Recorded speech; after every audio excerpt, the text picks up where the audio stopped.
he's talking about there's more footage. There's 140 hours that he has, and each episode was only maybe an hour, I think. There's 4 episodes, so there's at least 130 something more hours that he hasn't edited or produced. For some reason, Diddy, around the time of his arrest, thought, I know what I'm going to do. I'm going to be exonerated later, so I'm going to film all this, and then I can use it in my big comeback later when I'm not in jail. Didn't work out the way he thought, and it turns out he went to jail for a few years. All right, he didn't get the full amount, but he still got a few years. And 50 Cent somehow managed to pay for the footage off of the videographer. Probably Diddy's worst nightmare, this. It's got to be up there. Now, we're going to get into what's in the actual documentary, and hell, it's something. Anything that surprised you from that footage? The footage, well, I mean, it was really interesting to see his last days of freedom, and what was sort of important to him. Obviously, there's phone calls with his attorneys, with his team. It was very interesting to watch a man who's known for his brand presence. He has a really amazing knack for marketing and all of that, and how he was sort of taking that into account and how he was coming off to the public, in the days leading up to his arrest and indictment. Like 3 or 4 pictures in the documentary that I've seen of myself. Some people say they saw more, but I know three different times where I was certain places that you could actually see me in the documentary. And Sean Combs. The Reckoning premiered on Netflix. Many viewers felt an immediate sense of discomfort, but not just because of the disturbing subject matter. The accusations were grave. The timeline was disturbing, yet something subtle felt absent. It wasn't evidence that was missing, but intensity. Not claims, but genuine human reactions. The story appeared tightly controlled, polished, and noticeably restrained. That unease only grew as whispers of unseen footage began to spread. Sources familiar with the production claimed the filmmakers captured far more than what audiences were allowed to see. Material that didn't merely outline events, but showed Diddy's behavior as the walls closed in. These weren't recycled clips or distant memories. The cameras were rolling just days before his 2024 arrest, during a period when scrutiny and pressure were at their highest. What made the project even more controversial was the unlikely alliance behind it. 50 Cent, a vocal and unapologetic rival, joined forces with Gene Deal, a former insider who once stood close to Diddy himself. That combination alone suggested the documentary could have gone much further than it did. Then came the legal pushback. Following the release, threats and disputes surfaced. Netflix insists every frame was lawfully obtained. Diddy's legal team argues that private material was taken without consent. Meanwhile, 50 Cent continues to tease that the most damaging content remains locked away, and Gene Deal maintains that the public has only seen the beginning. Which leads to the question that won't go away. What exactly was left on the cutting room floor, and who decided the world wasn't ready to see it? For some reason, Diddy, around the time of his arrest, thought, I know what I'm going to do. I'm going to be exonerated later, so I'm going to film all this, and then I can use it in my big comeback later when I'm not in jail. Didn't work out the way he thought, and it turns out he went to jail for a few years. All right, he didn't get the full amount, but he still got a few years. And 50 Cent somehow managed to pay for the footage off of the videographer. Probably Diddy's worst nightmare, this. It's got to be up there. Now, we're going to get into what's in the actual documentary, and hell, we need the core theme to be, you didn't do anything wrong. You didn't do anything wrong on any front. By the way, these conversations, the lawyer had no idea he was recording them. So when the lawyer's like, yeah, we need everyone to believe you did nothing wrong, it kind of takes away from when the lawyer is out in public saying, yeah, my client is completely innocent. And now he's showing the behind the scenes where he clearly didn't think he was very innocent. So not Diddy's smartest move. However, throughout this journey, you'll see he makes a lot of crazy decisions. I don't think it's working. I listened. I've been a superb client, as you said. I jumped on the plane. I'm coming to New York, but I'm just running around waiting for a shoe to drop. He's shitting himself right now, in case you can't tell, and he really doesn't look good. It's the middle of September, and there's still no indictment. Bro, then you have to have a spokesman. You have to have some sort of comms to constantly be pushing that, Mark. Because you may just be a person that you just may watch CNN. You know what I'm saying? And there's 9 billion people in the world, and 7 billion of them is on Instagram. in TikTok. He's basically trying to get control of the narrative. That's what he's really worried about. He wants public perception to be, this was all bullshit. Unfortunately for him, we had all seen the CCTV of him beating the shit out of Cassie. So, like, we know you're not a good guy, man. That's out there. A statement from your solicitor is really not going to change that. We have to find somebody that'll work with us, whether they're from this country or from another country. It could be somebody that has dealt in the dirtiest of dirty business of media and propaganda. We need to brainwash some motherfuckers right now, and we need people who are used to working with the dirtiest of dirty, because that's what he is, and he's admitting it. How could you let this footage fall into the hands of 50 Cent, my guy? And honestly, it always comes down to money with Diddy, because Diddy didn't get rich just because he was, clever in music. Diddy got rich because he robbed people all the time, and him not taking care of the people around him, it just comes back to bite him a million times over. It's like we have a movie, you're speaking this language, and you know what I'm saying, we need subtitles, and we're not providing the audience with subtitles. And I invited you to this movie, and you in this thing, you don't know what's going on. You just see you just see images, quickly. Now it has a whole life of its own. I gotta say, this whole doc was edited well. When he said you just see the pictures and they cut to the CCTV. Well done, 50. You nailed that, son. If you're gonna take him down in style. So you get a clear window from the jump here into Diddy's psyche. He doesn't give a about Cassie or any of these girls. He doesn't give a about anyone. It's save yourself mentality, and it's crisis mode. And you can see on his face, well, he's got a problem. This is at an all-time high of his taking, surely, because he is stressed. The footage everyone keeps whispering about focuses on the tense days just before Diddy's arrest in September 2024. This wasn't someone caught off guard by unfolding events. It was a man fully aware that his safety net was disappearing. Cameras were allegedly present during closed-door meetings, sensitive phone calls, and intensely private moments, scenes never meant for public eyes. One segment in particular has become the center of speculation. In it, Diddy is seen inside a hotel room, speaking on speakerphone with his chief attorney. His tone is calm, almost restrained, but the message is unmistakable. He doesn't suggest they are facing delays or complications. He states plainly that they are losing. That single word reshaped how many people viewed the situation. Individuals in positions of real power don't speak that way unless they know the endgame is approaching. Accounts claim the discussion quickly shifts from legal maneuvering to image control. The focus turns to managing perception, influencing coverage, and relying on specialists known for operating in the shadows of the media world.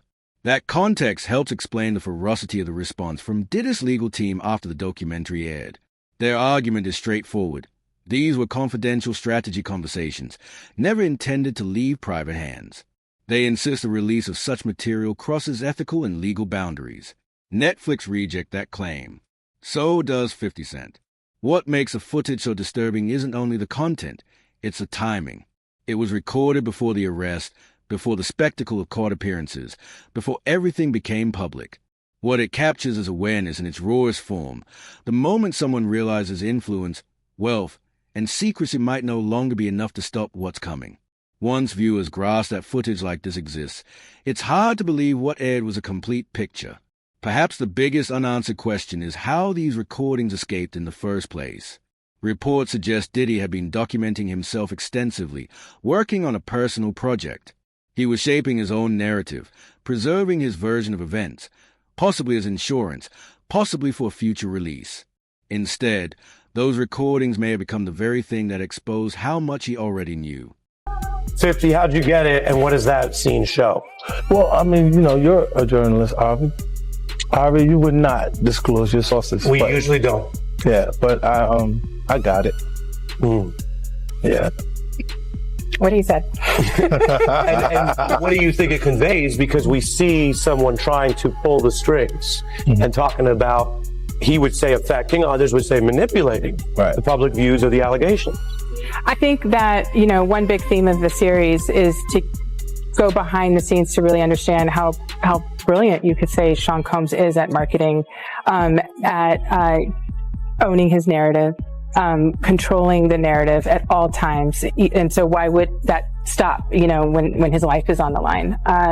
So I think that, on its face, that's what it is. But as you get deeper in the film, you start to realize, perhaps how some of these tactics, how they really came to present themselves, during the trial.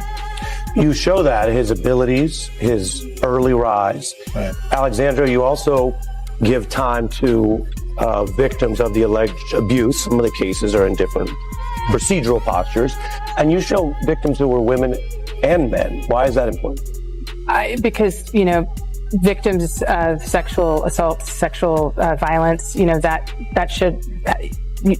gender should not be a part of that conversation. When you are a victim, you are a victim.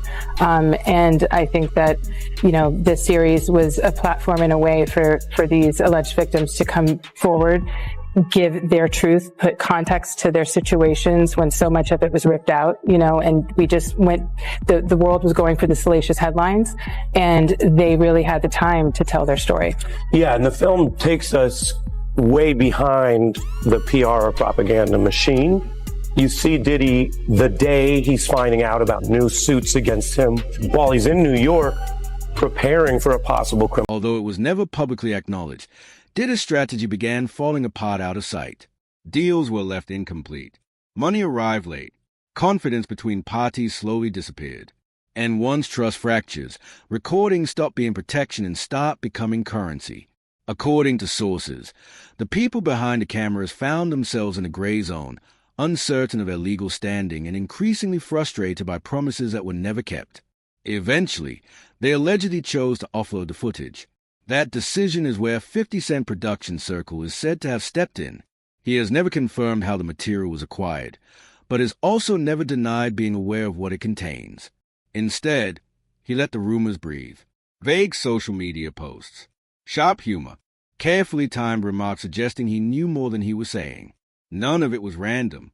It functioned as pressure, quiet, calculated, psychological. Netflix, for its part, has consistently maintained that everything used was obtained within legal bounds. But legality doesn't eliminate unease, especially when the images show a once dominant figure coming apart moment by moment. The instant that footage left Diddy's control, everything changed. The power shifted. The final cut was no longer his to shape. And suddenly, someone who once dictated narrative from the top down had no say in how his own story was being told. That loss of authority, of control, of image, is exactly what makes the unseen footage so volatile. 50 didn't have the power to do anything, but they using his name to push the whole documentary. And that's what it was about. So that's why you don't see a cameo other than the pictures they used of me on the film in the documentary. I got 3 or 4 pictures in the documentary that I seen of myself. Some people say they saw more, but I know three different times where I was certain places that you could actually see me in the documentary, and that's the only thing you're gonna get. But the stories that they told in the documentary, bruh, come on. They could have went a whole lot deeper. They could have did a whole lot more. So I ain't in the documentary because that lady that was the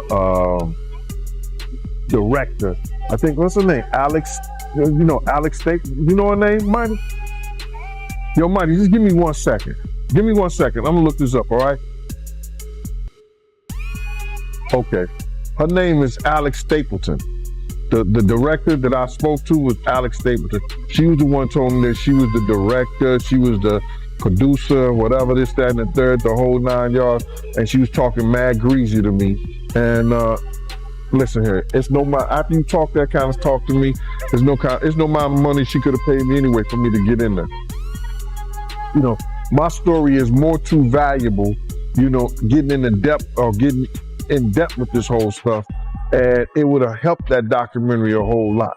You know what I'm saying? In actually, they used all the stuff that I told them and did it the way that I was saying do it. Tim Dog started off with the childhood with Puff and the whole 9 yards. Kirk Burrows do the business part, but they was trying to put people in there like Mark Curry and other people to talk about the streets or what was going on, a certain thing. But Mark can only say so much You know what I'm saying? Because he was an artist. You know, so he wasn't with Puff like I was with him during that time when we was running back and forth here and there and the whole 9 yards. So, you know, Miss Alex Stapleton is the one reason why I'm not in the documentary, but it's all right with me. I've been in a lot of documentaries. I did The Shine, I did the A&E, I did the Discovery Channel, I did the Fox. You know, I've been in a whole lot of different documentaries. And I'm always on the art of dialogue. So the people been getting most of the information from here anyway. Yeah, man, you always on here, man. Always got to bring you on. So with that being said, man, I want to get right into the documentary, man. How you feel about the documentary, man? The behind the scenes footage, they got a Diddy leading up to him getting arrested. How you feel about all that, man? Well, what I feel about the documentary, they left a whole lot of key things out. If they was going to do something and they're going to say in the reckoning of Sean Combs, the reckoning, or Diddy, the reckoning and stuff like that, it should have been a lot of people that we lost because of him. You know what I'm saying? It wasn't only Big, it wasn't only Tupac, you understand? For the atmosphere that he put those kids in, you got a guy named Anthony Wolf Jones, who was from Bad Boy, from its conception as doing security and being one of the financiers of Puff having to have some money to keep Big and Craig Mack around before he got to Clyde Davis. You know what I'm saying? They wasn't able to tell that story because they didn't have no intel on that story or what went down, or they didn't do their investigation. Gene Deal's presence in the story adds a layer that's hard to ignore.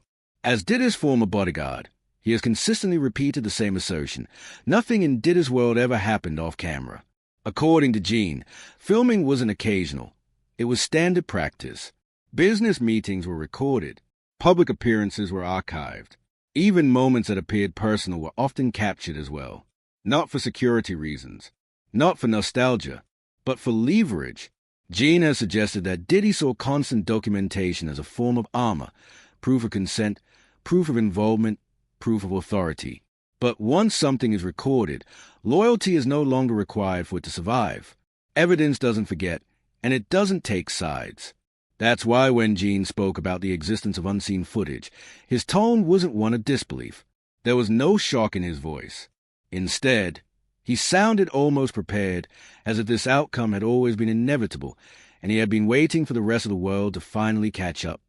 Everybody want to say that 50 Cent did the whole documentary. He was responsible for doing the whole documentary, what goes in there and what goes out of there. And I don't believe that. And I don't believe that he's responsible for everything that goes in there. I don't believe he's responsible for everything that goes out of there. Guys want to say that he's snitching, you know what I'm saying, because he's telling his truth about what went down and what he saw or what he heard or whatever like that. I don't know how to love my enemy. And if I gotta put out the truth about something that he was doing and it's wrong, and that was wrong, I don't have no problem with that shit. Not a problem at all. Keep doing it. Maybe enough men come out and speak out on some bullshit. You know what I mean? Yeah, and they're saying that Diddy's family is preparing a $1 billion lawsuit over this documentary. I think they dropped it already. I don't think they ain't gonna have a chance, because before you put something out like that, they're gonna dot their I's and cross their T's. They're gonna make sure everything is in place. And if Puff had friends over there at Netflix, if it haven't came down, if it haven't came down yet, they ain't got a leg to stand on. Yeah, you just made me think of something. I'm sure Netflix has 1 million lawyers, and I'm sure they have plenty of lawyers go over this thing to make sure it was airtight. Yes, sir. And they might probably even cut some stuff out that maybe they weren't even sure about. Just probably. Well, Gene, I appreciate you taking the time. Dope content as always. you know, and you know, I wish you luck, man. I know, man. You get on these interviews and they go crazy, man.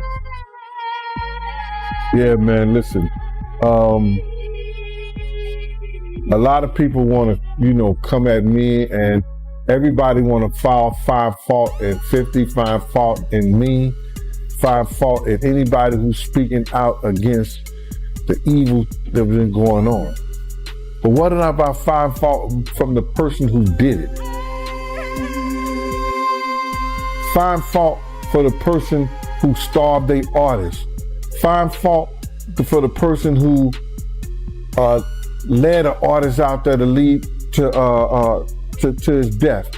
Find fault in a person who set up the atmosphere for one of the greatest artists in hip hop to lose his life. You know what I'm saying? Find fault in a person that allegedly had a person sore in the middle of the night and they didn't want to be sore. Find fault in this individual who did all this crazy shit to people instead of find fault in the people who's talking about it and letting you know about it. Why do you think people defend Diddy? That's crazy, right? I used to really believe they really want to be in the Diddy party. So he made it clear that what audiences are being shown is controlled, selective, and softened, and that there's far more material that could drastically reshape public understanding. That claim carries weight because Gene isn't commenting from the sidelines. He was part of the inner circle. He witnessed the system from the inside. So when he says the cameras were always on, it forces a reevaluation of everything that followed. Seen through that lens, the Netflix documentary doesn't feel like a revelation of buried secrets. It feels more like the first crack in a door that was never fully closed. And what may sit behind it is far more unsettling. Netflix has acknowledged that large portions of recorded material never made it into the final cut. That admission alone speaks volumes, because platforms rarely highlight unused footage unless it poses real risk. Sources claim entire hours were set aside, moments marked by emotional collapse, mounting financial pressure, paranoia, reactions to lawsuits, and conversations where personal vulnerability blurred into legal maneuvering. Netflix appears to have chosen what could survive legal scrutiny, not what would deliver the unfiltered truth. That choice left a void, and speculation rushed in to fill it. Online communities, industry figures, and former associates all began circling the same question. What were we not allowed to see? 50 Cent didn't quiet that curiosity. He amplified it. Through hints and calculated remarks. He suggested the skipped footage still exists, that his team may still have eyes on it, and that the story isn't finished. That's why the documentary feels incomplete. Not because it lacked allegations, but because it lacked vulnerability, the unscripted moments when composure breaks, fear surfaces, and certainty erodes. Netflix shielded itself. 50 Cent preserved the mystery. Diddy's camp tried to stop the conversation entirely. But once the possibility of unseen footage enters the public mind, even silence starts to look like evidence. I didn't see this, but apparently there's another 100 hours of Diddy footage on the cutting room floor? So Diddy is still doing press. I mean, Diddy. 50. Diddy is not doing press. No, he's doing press on the yard. He's doing press, like he's doing push-ups. No, 50 is still doing press, and, you know, obviously with the success of the Reckoning documentary, you know, he's talking about this more footage. Is 140 hours that he has, and each episode was only maybe an hour, I think. There's 4 episodes, so there's at least 130 something more hours that he hasn't edited or, you know, produced. And he's saying that he may put it out on YouTube, just to put it out there, like on his 50 Cent Devo page. I don't know if it'll be on his page, but he just said, you know, he doesn't know if he's going to release it with Netflix or through Netflix. He might just, you know, put it out on YouTube or wherever, some other platform. But the one thing that he said that was interesting is he said, you know, because you see people out here trying to, you know, say, oh, the documentary can paint a narrative, this and the third. And his words were, you know, if you see the rest of this footage, there will be no more, you know, kind of like, oh, you know, you can paint this narrative. It's pretty clear cut. You know, the things that are being said in the documentary, the things that he still can't believe Puff, because he says that a lot, like he can't believe Puff actually recorded all of this. Yeah. But I mean, so why does 50 not put that? If it's that damning and that crazy, why not put it in the doc? I don't know why. I don't know why he didn't put it in the doc. Maybe, the stories, maybe he had more people that he would need to interview and have sit down for the documentary to kind of go through those stories that are in there. It could be a number of reasons, but the fact that he has over 100 hours of footage of, personal footage and things like that leading up to the case, because the story is Huff felt like he was going to win the case. Yeah. And that this was going to be footage for his documentary that he would have released. The redemption. After the trial was done and things like that. So, the amount of things that he probably was recording, just going off of the fact that he felt like they were going to win the case. Yeah. And this is my footage and these guys aren't going to put it out. Yeah. Like, all the crazy we're going to take out. Right. But I mean, even I did see who I think was the director of what Diddy was trying to do had mentioned that he was on vacation or was out of town and had someone fill in for him. And that's the only footage that made it to the doc because that guy sold it. So maybe that director didn't pay the person to fill in, so he owned the footage and was able to give it away. But maybe all this other footage, 50 doesn't have permission to put out. Like, okay, he could have it, but the director's like, no, this is my footage. Like, you got the other because I had my mans fill in for me for 3 days, and he has that footage now. Right. So maybe that could be it. But I mean, I don't know. I feel like 50 is so petty that if it was that crazy, he would have just put this in the doc. But who knows? I don't even want to speculate what is on the 100 hours. Yeah. After Lil Rod telling me what was going on, I don't know if I want to see it visually. I mean, and for 50 to say the footage that's on there is it leaves no more room for people to kind of say, oh, the narratives are being created, it's false. For 50 to say that, I mean, we can only imagine the footage that he's seen. The real danger of the unseen footage isn't limited to what it exposes about Diddy as an individual. It's what it implies about the broader system he operated within.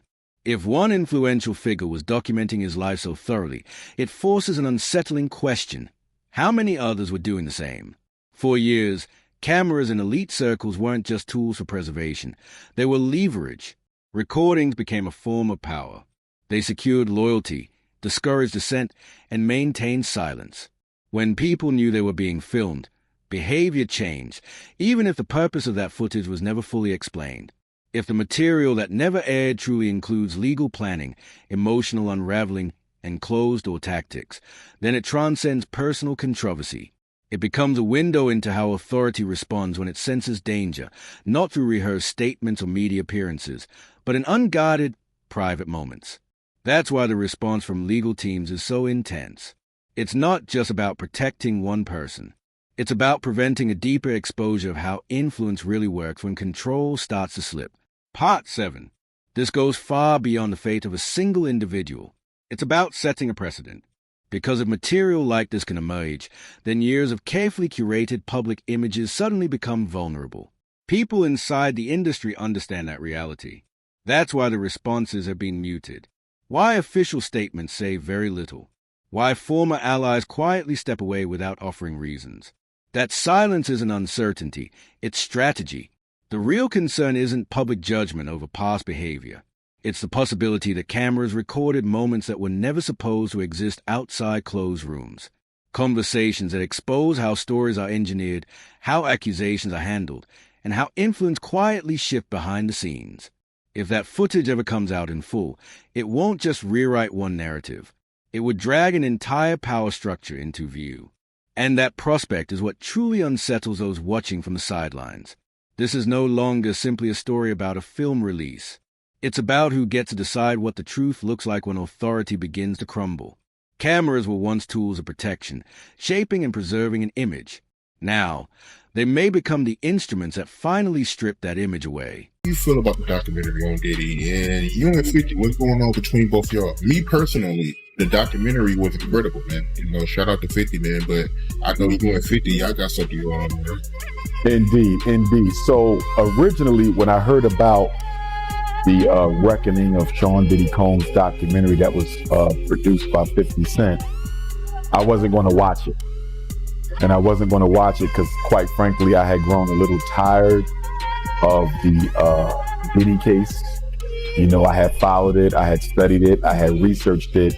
And at this point, the man was sentenced to 50 months in jail, I believe the time was that the feds gave him. There really wasn't much left to talk about. Everything had already been put out there, all the hours of testimony, hundreds of hours of court proceedings. It was nothing else to talk about as far as I was concerned.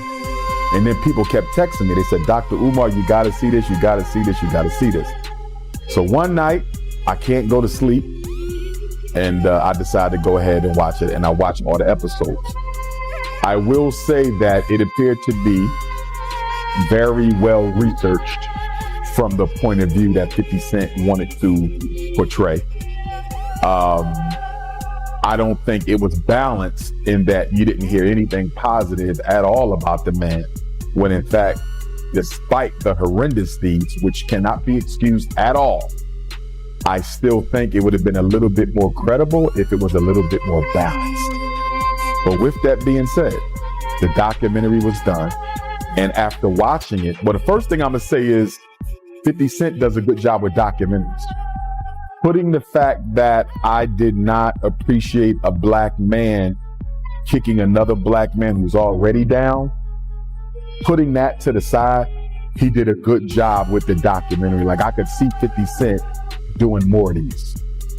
Now, I was on a stream here in Philly a couple weeks ago with a young brother, and the question came up, and I said that, in my opinion, watching that documentary was an exercise in self-hatred, because it was. Whenever black people tear down black people, especially when they've already been torn down, it's self-hate, because we never show that energy with no other community. We have been done wrong so much and so often by Caucasians, and yet we never do a documentary on them. Do you realize, Art, there hasn't been a single documentary done on the police who have unalived all of these innocent, unarmed black people? Where's the documentary on the police officer who killed Tamir Rice? Where's the documentary on the police officers who murdered Breonna Taylor? Where's the documentary on the police officers who murdered Sonia Mancy or Sandra Bland or Freddie Gray or Philando Castile or Alton Sterling or Amir Pope? Look at all of this that has... 50 Cent and Gene Deal didn't simply surface footage. They pushed back against a long-held belief that power automatically buys silence. Netflix may have presented a portion of the narrative, but it clearly wasn't the whole picture. And audiences are aware of that now. What truly lingers isn't what's already been revealed. It's the possibility of what remains unseen.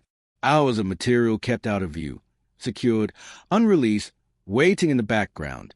Once people accept that more exists, confidence in the official version begins to fade. So the real issue isn't whether additional footage is out there.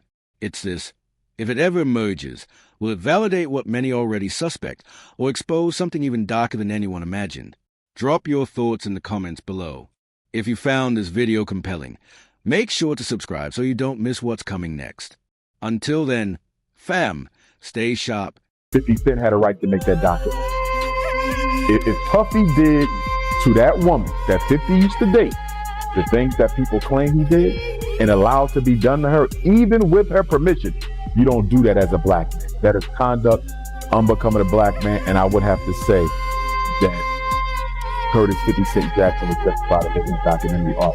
Because if I was him, if I was in 50's shoes, I might have done a documentary too. You feel me? I'm going to be honest. You do that to my baby mom, even if I don't like her no more, even if I'm not on good terms with her no more, no matter what we've been through, you knew that was my baby mom. You knew that was my girlfriend. And you do that? You have her doing all this with you and other people, and you know that was my shorty at one time? Bro, that's a complete violation of the G Code art.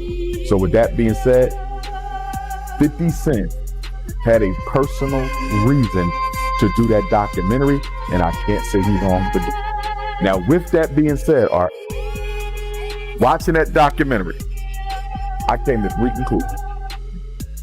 Number 1, black people are hypocrites. We are probably the biggest spiritual hypocrites in America.